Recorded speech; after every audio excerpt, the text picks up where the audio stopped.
कोल्हान के सबसे बड़े सरकारी अस्पताल साक्षी का एमजीएम 42 साल के बाद पूरी तरह से बंद हो गया है। अब नया अस्पताल डिमना के एमजीएम मेडिकल कॉलेज में शिफ्ट हो गया और अब एमजीएम की पुरानी बिल्डिंग सिर्फ इतिहास बनकर रह गया है। शहर के लोगों को अब एमजीएम जाने के लिए 3 से 4 किलोमीटर की दूरी तय करनी होगी और इसकी जानकारी दे रहे हैं संवाददाता मनोज कुमार।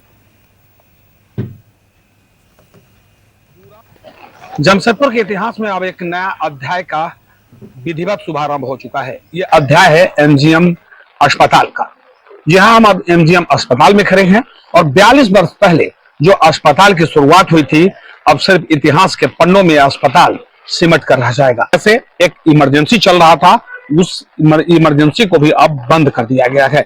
यानी इस अस्पताल में किसी प्रकार का इलाज नहीं होगा तब तक कि जब तक पूरी बिल्डिंग दुरुस्त नहीं हो, चाहे वह प्रशासनिक भवन हो, चाहे वह इमरजेंसी की बात करें, इमरजेंसी का हो या ओपीडी हो, तमाम। हालांकि ओपीडी पहले बंद हो चुका था और उसके बाद प्रशासनिक भवन भी चल रहा था, लेकिन अब प्रशासनिक भवन और साथ साथ इमरजेंसी को भी बंद कर दिया गया है।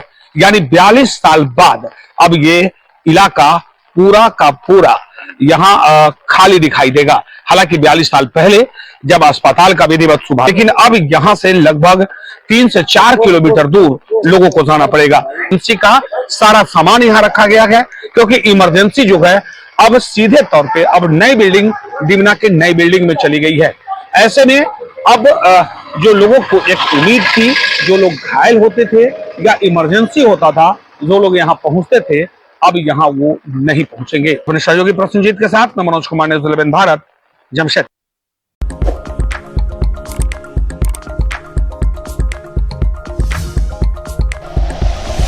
Like and share videos, subscribe करें हमारा चैनल और प्रेस करें बेल आइकॉन।